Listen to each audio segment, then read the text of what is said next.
मध्य प्रदेश के मेहनती किसान भाइयों बहनों को मेरा कोटि कोटि प्रणाम। आज के इस विशेष कार्यक्रम में मध्य प्रदेश के कोने कोने से किसान साथी एकत्र हुए हैं। रायसेन में एक साथ इतने किसान आए हैं। डिजिटल तरीके से भी हजारों किसान भाई बहन हमारे साथ जुड़े हैं। मैं सभी का स्वागत करता हूं। बीते समय में ओले गिरने, प्राकृतिक आपदा की वजह से एमपी के किसानों का नुकसान हुआ है। आज इस कार्यक्रम में मध्य प्रदेश के ऐसे 35 लाख किसानों के बैंक खातों में 1600 करोड़ रुपए ट्रांसफर किए जा रहे हैं। कोई बिचौलिया नहीं, कोई कमीशन नहीं, कोई कट नहीं, कोई कटकी नहीं, सीधे किसानों के बैंक खातों में मदद पहुंच रही है। टेक्नोलॉजी के कारण ही ये संभव हुआ है और भारत ने बीते 5-6 वर्षों में जो ये आधुनिक व्यवस्था बनाई है, उसकी आज पूरी दुनिया में चर्चा भी हो रही है और उसमें हमारे देश के युवा टैलेंट का बहुत बड़ा योगदान है। साथियों, आज यहां इस कार्यक्रम में भी कई किसानों को किसान क्रेडिट कार्ड सौंपे गए हैं। पहले किसान क्रेडिट कार्ड हर कोई किसान को नहीं मिलता था। हमारी सरकार ने किसान क्रेडिट कार्ड की सुविधा देश के हर किसान के लिए उपलब्ध कराने के लिए हमने नियमों में भी बदलाव किया है। अब किसानों को खेती से जुड़े कामों के लिए आसानी से आवश्यक पूंजी मिल रही है। इसमें उन्हें दूसरों से ज्यादा ब्याज पर कर्ज लेने की मजबूरी से भी मुक्ति मिली है। साथियों, आज इस कार्यक्रम में भंडारण, कोल्ड स्टोरेज यानी वेयर हाउसिंग, कोल्ड स्टोरेज, इससे जुड़े इंफ्रास्ट्रक्चर और अन्य सुविधाओं का लोकार्पण और शिलान्यास भी हुआ है। ये बात सही है कि किसान कितनी भी मेहनत कर ले, लेकिन फल, सब्जियां, अनाज, उसका अगर सही भंडारण न हो, सही तरीके से न हो, तो उसका बहुत बड़ा नुकसान होता है। और ये नुकसान सिर्फ किसान का ही नहीं, ये नुकसान पूरे हिंदुस्तान का होता है। एक अनुमान है कि करीब करीब 1 लाख करोड़ रुपए के फल, सब्जियां और अनाज हर साल इस वजह से बर्बाद हो जाते हैं। लेकिन पहले इसे लेकर भी बहुत ज्यादा उदासीनता थी। अब हमारी प्राथमिकता भंडारण के नए केंद्र, कोल्ड स्टोरेज का देश में विशाल नेटवर्क और उससे जुड़ा इंफ्रास्ट्रक्चर बनाना, ये भी हमारी प्राथमिकता है। मैं देश के व्यापारी जगत को, उद्योग जगत से भी आग्रह करूंगा कि भंडारण की आधुनिक व्यवस्थाएं बनाने में, कोल्ड स्टोरेज बनाने में फूड प्रोसेसिंग के नए उपक्रम लगाने में हमारे देश के उद्योग और व्यापार जगत के लोगों ने भी आगे आना चाहिए। सारा काम किसानों के सर पे मढ़ देना ये कितना उचित है? हो सकता है आपकी कमाई थोड़ी कम होगी, लेकिन देश के किसान का, देश के गरीब का, देश के गांव का भला होगा। साथियों, भारत की कृषि, भारत का किसान अब और पिछड़ेपन में नहीं रह सकता। दुनिया के बड़े बड़े देशों के किसानों को जो आधुनिक सुविधा उपलब्ध है, वो सुविधा भारत के भी किसानों को मिले, इसमें अब और देर नहीं की जा सकती। समय हमारा इंतजार नहीं कर सकता। तेजी से बदलते हुए वैश्विक परिदृश्य में भारत का किसान सुविधाओं के अभाव में, आधुनिक तौर तरीकों के अभाव में असहाय होता जाए, ये स्थिति स्वीकार नहीं की जा सकती। पहले ही बहुत देर हो चुकी है। जो काम 25-30 साल पहले हो जाने चाहिए थे, वो आज करने की नौबत आई है। पिछले 6 साल में हमारी सरकार ने किसानों की एक एक जरूरत को ध्यान में रखते हुए अनेक महत्वपूर्ण कदम उठाए हैं।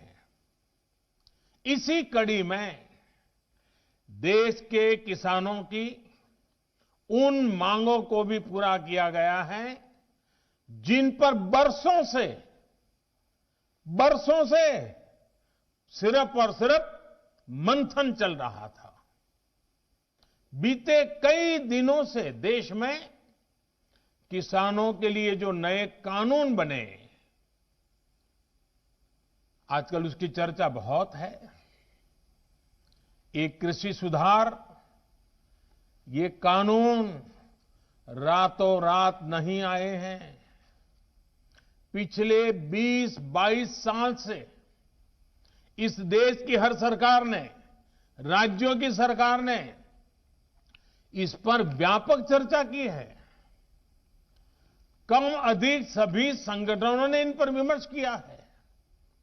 देश के किसानों के संगठन, कृषि एक्सपर्ट्स, कृषि अर्थशास्त्री, कृषि वैज्ञानिक, हमारे यहां के प्रोग्रेसिव किसान भी लगातार कृषि क्षेत्र में सुधार की मांग करते आए हैं। सचमुच में तो देश के किसानों को उन लोगों से जवाब मांगना चाहिए जो पहले अपने घोषणा पत्र में इन सुधार करने की बात लिखते थे, वकालत करते थे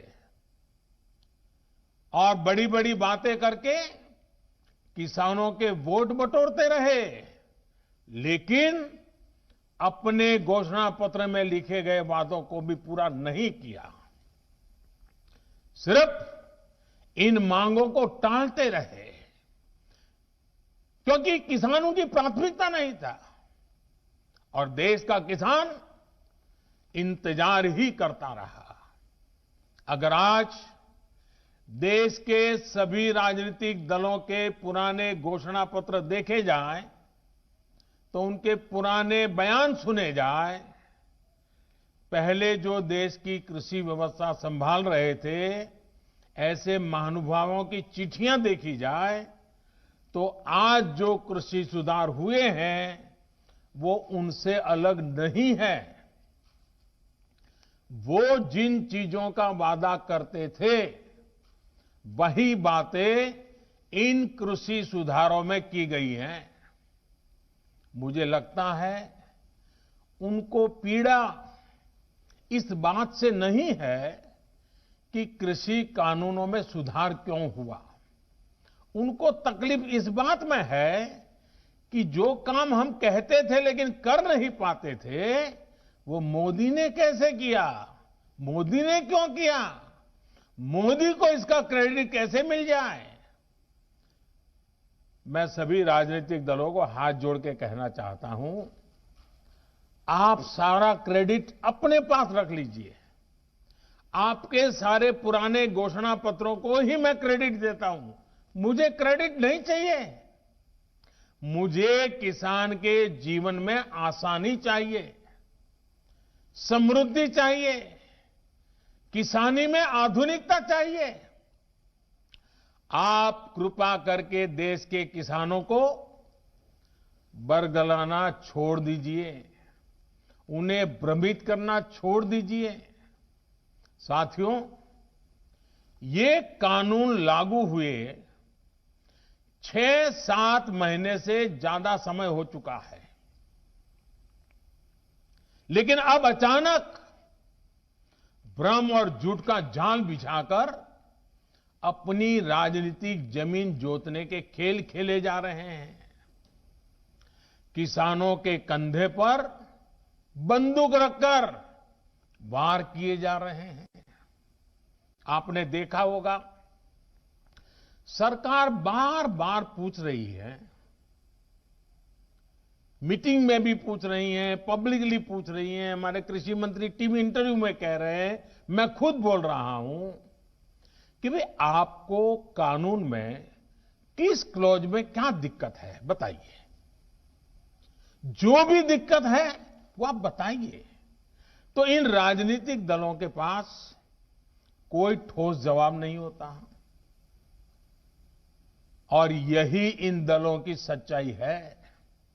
साथियों, जिनकी खुद की राजनीतिक जमीन खिस गई है, वो किसानों की जमीन चली जाएगी, किसानों की जमीन चली जाएगी का डर दिखाकर अपनी राजनीतिक जमीन खोज रहे हैं।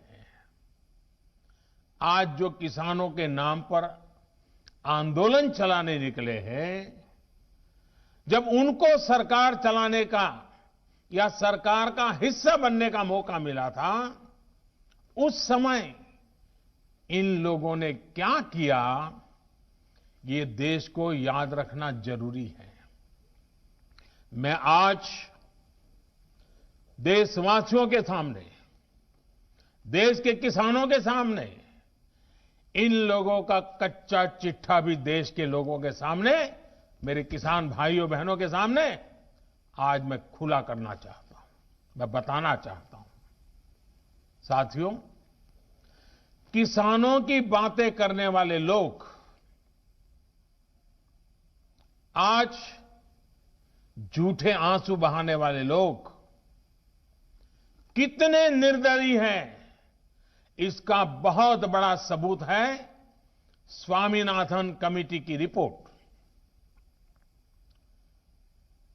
स्वामीनाथन कमीशन की रिपोर्ट आई, लेकिन ये लोग स्वामीनाथन कमेटी की सिफारिशों को 8 साल तक दबाकर बैठे रहे।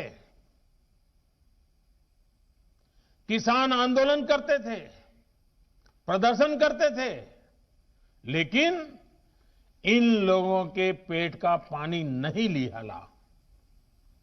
इन लोगों ने यह सुनिश्चित किया कि इनकी सरकार को किसान पर ज्यादा खर्च न करना पड़े, इसलिए इस रिपोर्ट को दबा दो। इनके लिए किसान देश की शान नहीं, इन्होंने अपनी राजनीति बढ़ाने के लिए किसान का समय समय पर इस्तेमाल किया है। जबकि किसानों के लिए संवेदनशील, किसानों के लिए समर्पित हमारी सरकार किसानों को अन्नदाता मानती है। हमने फाइलों के ढेर में फेंक दी गई स्वामीनाथन कमेटी की रिपोर्ट बाहर निकाला और इसकी सिफारिशें लागू की।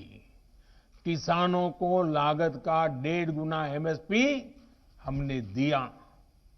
साथियों, हमारे देश में किसानों के साथ धोखाधड़ी का एक बहुत ही बड़ा उदाहरण है कांग्रेस सरकारों के द्वारा की गई कर्ज माफी। जब 2 साल पहले मध्य प्रदेश में चुनाव होने वाले थे तो कर्ज माफी का वायदा किया गया था। कहा गया था कि सरकार बनने के 10 दिन के भीतर सारे किसानों का कर्ज माफ कर दिया जाएगा। कितने किसानों का कर्ज माफ हुआ? सरकार बनने के बाद क्या क्या बहाने बताए गए, ये मध्य प्रदेश के किसान मुझसे भी ज्यादा अच्छी तरह जानते हैं। राजस्थान के लाखों किसान भी आज तक कर्ज माफी का इंतजार कर रहे हैं। किसानों को इतना बड़ा धोखा देने वालों को जब मैं किसान हित की बात करते देखता हूं तो मुझे बड़ा आश्चर्य होता है। ये कैसे लोग हैं? क्या राजनीति इस हद तक जाती है? क्या कोई इस हद तक छल कपट कैसे कर सकता है? और वो भी भोले भाले किसानों के नाम पर। किसानों को और कितना धोखा देंगे ये लोग। साथियों, हर चुनाव से पहले ये लोग कर्ज माफी की बात करते हैं। और कर्ज माफी कितनी होती है? सारे किसान इससे कवर होते हैं क्या? जो छोटा किसान कभी बैंक का दरवाजा नहीं देखा है, जिसने कभी कर्ज नहीं लिया, उसके बारे में क्या कभी एक बार भी सोचा है इन लोगों ने? और नया पुराना हर अनुभव ये बताता है कि जितनी ये घोषणा करते हैं उतनी कर्ज माफी कभी नहीं करते। जितने पैसे ये भेजने की बात कर रहे हैं उतने पैसे किसानों तक कभी पहुंचते ही नहीं है। किसान सोचता था कि अब तो पूरा कर्ज माफ होगा और बदले में उसे मिलता था बैंकों का नोटिस और गिरफ्तारी का वारंट। और इस कर्ज माफी का सबसे बड़ा लाभ किसे मिलता था? इन लोगों के करीबियों को, नाते रिश्तेदारों को। अगर मेरे मीडिया के मित्र अगर थोड़ा खंगालेंगे तो ये सब 8-10 साल पहले की रिपोर्ट में उन्हें पूरी तरह कच्चा चिट्ठा मिल जाएगा। यही उनका चरित्र रहा है। किसानों की राजनीति का दम भरने वालों ने कभी इसके लिए आंदोलन नहीं किया, प्रदर्शन नहीं किया। कुछ बड़े किसानों का कर्ज 10 साल में एक बार माफ हो गया, इनकी राजनीतिक रोटी सिक गई, काम पूरा हो गया। फिर गरीब किसान को कौन पूछता है? वोट बैंक की राजनीति करने वाले इन लोगों ने, और इन लोगों को देश अब भली भांति जान गया है, देश देख रहा है। देश हमारी नीयत में गंगा जल और मां नर्मदा के जल जैसी पवित्रता भी देख रहा है। इन लोगों ने 10 साल में एक बार कर्ज माफी करके लगभग 50,000 करोड़ रुपए देने की बात कही। 10 साल में एक बार 50,000 करोड़। हमारी सरकार ने जो पीएम किसान सम्मान योजना शुरू की है, उसमें हर साल किसानों को लगभग 75,000 करोड़ रुपए मिलेंगे। यानी 10 साल में लगभग 7.5 लाख करोड़ रुपया किसानों के बैंक खातों में सीधे ट्रांसफर, कोई लीकेज नहीं, किसी को कोई कमीशन नहीं, कट कल्चर का नामो निशान नहीं। साथियों, अब मैं देश के किसानों को याद दिलाऊंगा यूरिया की। याद करिए, 7-8 साल पहले यूरिया का क्या होता था, क्या हाल था। रात रात भर किसानों को यूरिया के लिए कतारों में खड़े रहना पड़ता था। क्या ये सच नहीं है? कई स्थानों पर यूरिया के लिए किसानों को लाठीचार्ज की खबरें आमतौर पर आती रहती थी। यूरिया की जमकर के काला बाजारी होती थी कि नहीं होती थी? किसान की फसल खाद की किल्लत में बर्बाद हो जाती थी, लेकिन इन लोगों का दिल नहीं पसीजता था। क्या ये किसानों पर जुल्म नहीं था, अत्याचार नहीं था? आज मैं ये देखकर हैरान हूं कि जिन लोगों की वजह से ये परिस्थितियां पैदा हुई, वो आज राजनीति के नाम पर खेती करने निकल पड़े हैं। साथियों, क्या यूरिया की दिक्कत का पहले कोई समाधान नहीं था? अगर किसानों के दुख दर्द, उनकी तकलीफों के प्रति जरा भी संवेदना होती तो यूरिया की दिक्कत होती ही नहीं। हमने ऐसा क्या किया कि सारी परेशानी खत्म हो गई है? आज यूरिया की किल्लत की खबरें नहीं आती, यूरिया के लिए किसानों को लाठी नहीं खानी पड़ती। हमने किसानों की इस तकलीफ को दूर करने के लिए पूरी ईमानदारी से काम किया। हमने कालाबाजारी रोकी, सख्त कदम उठाए, भ्रष्टाचार पर नकेल कसी। हमने सुनिश्चित किया कि यूरिया किसान के खेत में ही जाए। इन लोगों के समय में सब्सिडी तो किसान के नाम पर चढ़ाई जाती थी, लेकिन उनका लाभ कोई और लेता था। हमने भ्रष्टाचार की जुगलबंदी को भी बंद कर दिया। हमने यूरिया की 100% निम कोटिंग की। देश के बड़े बड़े खाद कारखाने जो तकनीक पुरानी होने के नाम पर बंद कर दिए गए थे,